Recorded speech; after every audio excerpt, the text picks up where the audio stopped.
Hello दोस्तों, स्वागत है आपका फ्रेंड स्टडी सर्किल चैनल में। दोस्तों, आप सभी लोगों को हमारे और हमारे परिवार की तरफ से आपको और आपके पूरे परिवार को हैप्पी दीपावली।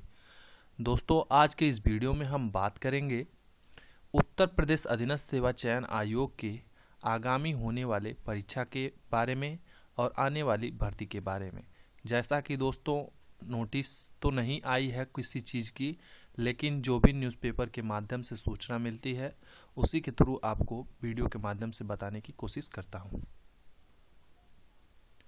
तो जैसा कि दोस्तों आज के न्यूज़पेपर में देखिए क्या लिखा है। द्विस्तरीय भर्ती परीक्षा प्रणाली को हरी झंडी।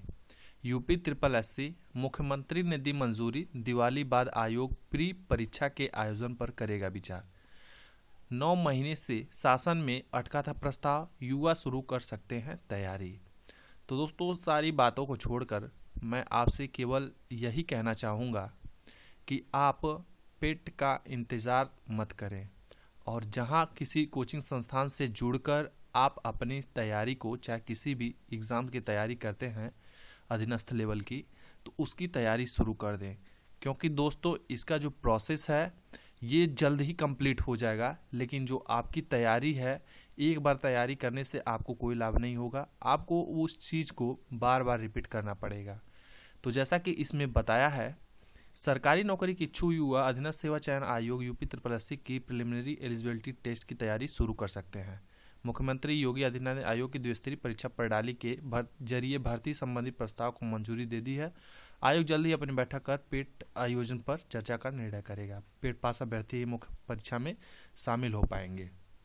तो दोस्तों अब पेट लागू होने से मैं उन स्टूडेंट को बिल्कुल यही कहना चाहूँगा जिनके सब्जेक्ट मैथ में उनके स्कोर कम जाते हैं या फिर मैथ जिनका बहुत ही वीक है, उन स्टूडेंट को मैं यही बताना चाहूँगा कि यदि आप तैयारी करना चाह रहे हैं और यदि आप तैयारी पहले से कर रहे थे, तो यदि आप मैथ को नज़रअंदाज करते थे तो आपको मैथ भी पढ़ना पड़ेगा और उसके लिए आपको स्ट्रांग रूप से उस चीज़ को तैयार करना पड़ेगा।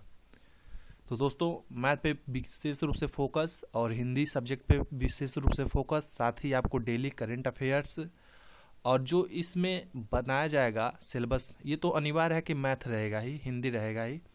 तो पहली बात तो इस चीज़ को आप क्लियर कर लें कि मैथ किस तरह से आपको प्रिपेयर करना है, किसी कोचिंग संस्थान से जुड़ के या फिर सेल्फ स्टडी से। तो जिस तरह से भी आप इस चीज़ को, क्योंकि दोस्तों सभी में आपको स्कोर करना है और उसके बाद ही आपका जो स्कोर बनेगा वही आपका उस वैकेंसी को क्लियर करने में मददगार साबित होगा। जितने हाईएस्ट आपके मार्क्स होंगे उतनी ही बेहतर आपकी परफॉर्मेंस होगी। तो उसी हिसाब से आप पेट की तैयारी करेंगे तो बेहतर होगा कि पेट अच्छे नंबर से क्वालिफाई रहेंगे तो आप सेकेंड एग्ज़ाम में देने के लिए बेहतर होंगे और आपका सिलेक्शन भी हो सकता है। तो दोस्तों आने वाली जो भी वैकेंसी है, चाहे वो चकबंदी लेखपाल है, राजस्व लेखपाल है या फिर जूनियर असिस्टेंट की वैकेंसी है, चाहे यूपी ट्रिपल एससी की तरफ से जो भी वैकेंसी आती है, उन सब की बात हो रही है। इसके लिए आपको पेट की तैयारी विशेष रूप से करनी ही पड़ेगी, इसमें कोई दो राय नहीं है।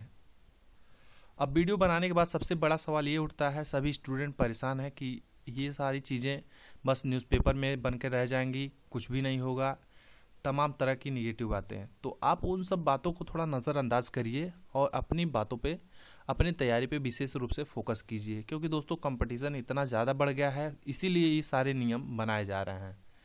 तो आप अपनी तैयारी में थोड़ा सी भी ढिलवाई करेंगे तो आप फिर सिलेक्शन से बाहर हो जाएंगे, आपका सिलेक्शन नहीं होगा। तो इस वजह से समय बहुत कम है और आने वाले इस लास्ट मंथ में दिसंबर तक बहुत सारी भर्तियों का सिलसिला जारी हो सकता है और पेट भी लागू हो सकता है। तो इस वजह से आप अपनी तैयारी विशेष रूप से करें।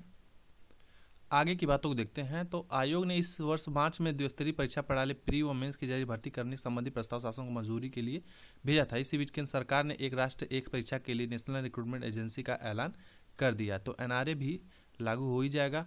इसमें प्री परीक्षा पूरे देश में एनआरए से कराने और मुख्य परीक्षा राज्यों के आयोजित करने की व्यवस्था की गई। यूपी ने तुरंत इस व्यवस्था में शामिल होने का ऐलान कर दिया। इसके बाद आयोग का प्रस्ताव अटक गया।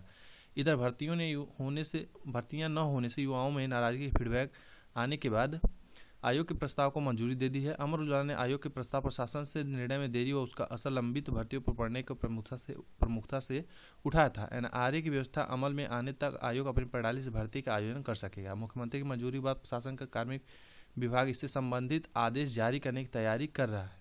शासन के हर झंडे मिलने के बाद आयोग प्री परीक्षा के आयोजन पर चर्चा के लिए दिवाली बाद बैठक की तैयारी कर रहा है। आयोग के एक वरिष्ठ अधिकारी ने बताया कि आने वाले दिनों में पंचायत चुनाव और बोर्ड परीक्षाएं होनी है। इनके कार्यक्रम को ध्यान में रखकर मार्च अप्रैल में प्री परीक्षा कराने का पर विचार होगा। तो समय फिलहाल अभी ठीक ठाक है और अपनी तैयारी में आप लोग विशेष रूप से ध्यान दें। बाकी जो दोस्तों हैं सीजीएल टायर 2 का ऑनलाइन जो एग्ज़ाम है 15 से 18 नवंबर तक होगा। और यहाँ पे जो डीएलएड दूसरे सेमेस्टर की गणित की परीक्षा जो निरस्त हो गई थी वो 25 नवंबर को होगी, इसमें बताया गया है। तो आप न्यूज़ देख सकते हैं।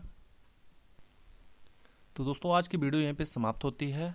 आप अपना ख्याल रखें, पढ़ाई अच्छे से करें।